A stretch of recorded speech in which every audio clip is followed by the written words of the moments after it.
আল্লাহু আকবার,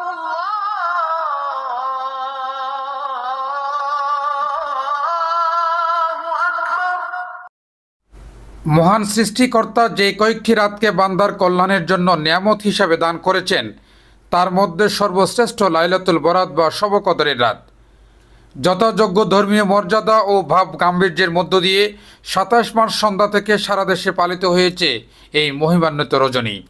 ধর্মপ্রাণ মুসলমানরা মহান রব্বুল আলামিনের নৈকট্য ও রহমত লাভের আশায় ইবাদত বন্দেগীর মাধ্যমে পবিত্র লাইলাতুল কদরের রজনী পালন করেছেন।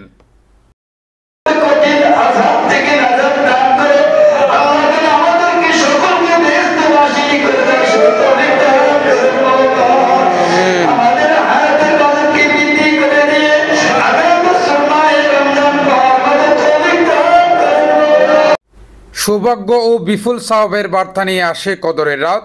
এই রাত হাজার মাসের চেয়েও শ্রেষ্ঠ। মুমিন বান্দার জীবনে এর চেয়ে শ্রেষ্ঠ রাত আর নেই। এই রাতের প্রতিটি মুহূর্ত অত্যন্ত দামি। আল্লাহ বলেন, কদরের রাত হাজার মাসের চেয়েও অধিক উত্তম।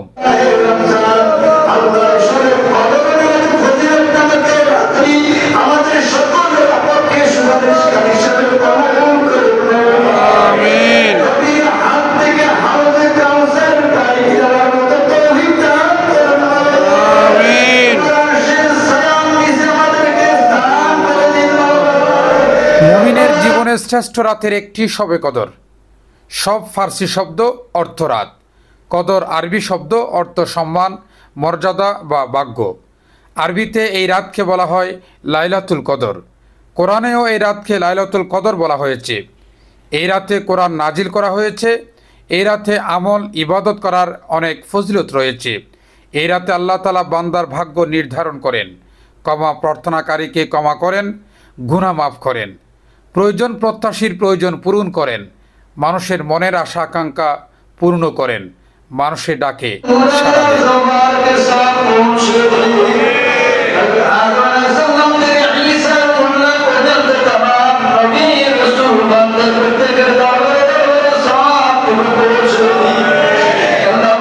কোরআন হাদিসে নির্দিষ্ট করে কোনো রাতকে শবে কদরের রাত বলা হয়নি। তবে রমজান মাসের শেষ 10 দিনের বিজুর রাতে শবে কদর অনুসন্ধানের কথা বলা হয়েছে। বিজুর রাতের যে কোনো একদিন শবে কদর হতে পারে। সেটা 21, 23, 25, 27 কিংবা 29 হতে পারে। তবে কিছু আলামতের কথা বলা হয়েছে, যে আলামত দেখে বোঝা যেতে পারে যে দিনটি শবে কদর কিনা। যেমন রাত শেষে সকালের সূর্য অধিক উজ্জ্বল হয়ে উদয় হবে, রাত হবে প্রফুল্লময়, অধিক ঠান্ডা বা গরম নয়, চাঁদ উজ্জ্বল হবে, রাতে কোনো উল্কাপিণ্ড দেখা যাবে না, নুড়ি পাথরের চেয়ে বেশি সংখ্যক ফেরেশতা জমিনে নেমে আসবে।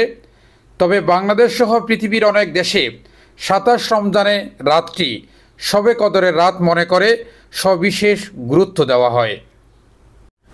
রাসূল করিম সাল্লাল্লাহু আলাইহি ওয়াসাল্লাম এই রাতকে বেশ গুরুত্ব দিতেন। সাহাবীদেরও এই ব্যাপারে তাগিদ করেছেন।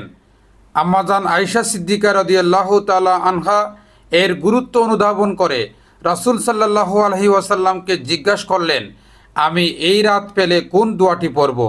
তখন নবীজি সাল্লাল্লাহু আলাইহি ওয়াসাল্লাম তাকে যে দোয়াটি শিখিয়ে দিয়েছিলেন, আল্লাহুম্মা ইন্নাকা আফুউন কারিমুন তুহিব্বুল আফওয়া ফুআন্নি। হে আল্লাহ, আপনি মহানুভব, ক্ষমাশীল, আপনি ক্ষমা করতে পছন্দ করেন, অতএব আপনি আমাকে ক্ষমা করুন।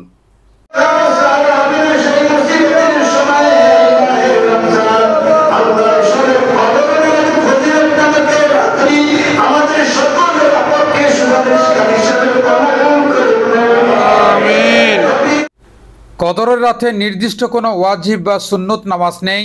মানুষ ইচ্ছামতো নফল নামাজ পড়তে পারবে, তবে নামাজ পড়াকে আবশ্যকীয় মনে করা যাবে না। এটা যেহেতু বরকত ও হাজারের মাসের চেয়ে শ্রেষ্ঠ রাত, সেই হিসাবে এই রাতে বেশি বেশি নফল নামাজ, কোরআন তেলাওয়াত, জিকির আজকার ও দোয়া মুনাজাত করা যেতে পারে। Mohammad Mohiuddin, city news TV 24, Chittagong.